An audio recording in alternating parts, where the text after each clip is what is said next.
Doctor Mohammad Yunus তার উপদেষ্টা পরিষদকে তাগিদ দিয়েছে যে সংস্কার যারা করতে চান এই বিষয়গুলো নিয়ে তড়িঘড়ি করে তাড়াতাড়ি সংস্কারগুলো করেন। কিন্তু আমি ডক্টর মোহাম্মদ ইউনূসের এই মতের সাথে দ্বিমত পোষণ করি। এই সংস্কার এত তড়িঘড়ি করে হবে না। সত্যিকার অর্থে সংস্কার করতে গেলে সেখানে সময় লাগবে, রিসার্চ করতে হবে। একটা সংস্কার কেউ টেম্পোরারি করে না। এই সংস্কারগুলো এমন ভাবে করতে হবে যে সংস্কারগুলোকে পরবর্তীতে কোন যুক্তি দিয়ে এই সংস্কারগুলো যেন ক্যান্সেল করা না যায়। বিএনপির মতো ভারতীয় কুত্তার বাচ্চাদের সমর্থক হয়ে, এখন আর একটা কথা বলি, আমি হাসিনাকে বলেছি ভারতীয় মাগি, হাসিনা মাগি। এখন বিএনপির কাকে আমি কি নাম দেব এই মুহূর্তে দিতে চাই না, কারণ তারা ক্ষমতায় আসার জন্য পাগল হয়ে গেছে।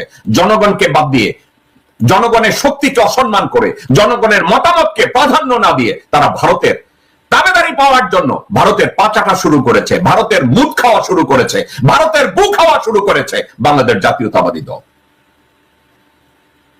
তারা যদি ভারতের তাবেদারি করে ক্ষমতায় যাওয়ার চেষ্টা করে তাদের জন্য আমি একটা নাম নির্ধারণ করব। ভারতীয় মাগি বলবো নাকি অন্য কিছু বলবো এবং কাকে বলবো পরবর্তীতে এটা আমি জানাবো। তো ডক্টর মোহাম্মদ ইউনূস যে তাগাদা দিয়েছেন এতে প্রমাণ হয় ওনার সদিচ্ছা আছে, ওনার আন্তরিকতা আছে। ক্ষমতা ধরে রাখা ওনার উদ্দেশ্য না, সংস্কার করে দেশটাকে সঠিক পথে নিয়ে এসে উনি বাংলাদেশের মানুষের 20 কোটি মানুষের হৃদয় জয় করতে চান। He wanted to become one of the legend.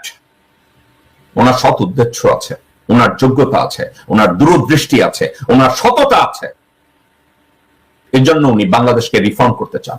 Doctor Mohammad Yunus, আপনাকে সশ্রদ্ধ সালাম যে আমি জানি আপনি ক্ষমতায় থাকতে চান না, কিন্তু আমরা আপনাকে যেতেও দিতে চাই না।